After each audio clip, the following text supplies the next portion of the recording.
કાકા બળિયા દાદાની રીલ જોઈ માનતા કરી અઠવાડિયામાં ગોઠણ સારા થઈ જાય તો માનતા કરવા આવજો। હેલો મિત્રો, જય દ્વારકાધીશ। સવારમાં ચા ભાખરી કેરી ફળોના રાજા આપણે ખાઈ પીને કરીએ મજા। બપોરે તડકો બફારો ખાઈ લીધા બરફના ગોળા, ઠંડા થઈ નાઈ ધોઈને થઈ ગયા તરત તૈયાર ને ચલો આજે ગોઠણ સારા થઈ ગયા। આપણે માનતા કરવા જાવી ને ધોળીને લઈને જવાનું તો ધોળીમાં એકબીજા ગોઠવાઈ ગયા।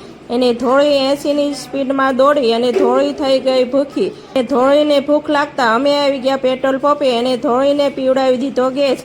એને ગેસ પીવડાવીને અમે પાછા ગોઠવાઈ ગયા। ખાઈ પીને તાજી માજી થઈ અડધી કલાકમાં શિહોર તાલુકાના ગામ કનાડ બળિયા દાદાના મંદિરે પહોંચાડી દીધા। માનતામાં શ્રીફળ ચોકલેટ અને પગ ચડાવવાના લઈ મંદિરે પહોંચી ગયા। મંદિરમાં ચંપલ પહેરી ન જવાય એટલે ચંપલ ઉતારી નાખ્યા બહાર। મંદિરમાં એન્ટ્રી સાથે આપણે શ્રીફળ વધેરી નાખ્યું અને શ્રીફળ ઊભું ફાટ્યું એટલે સારું કહેવાય। મંદિરમાં આપણે દર્શન કરવા લાઈનમાં ઊભા રહ્યા। 1 કલાક વારો આવતા આપણે પૂરી શ્રદ્ધાથી મેં માનતા કરી કાકા બળિયા દાદાને કે 2 વર્ષનો દુખાવો આપણો ગોઠણનો દૂર કર્યો। અને આપણે પૂરી શ્રદ્ધાથી આપણે માનતા કરવી તો આપણી માનતા સફળ થાય છે।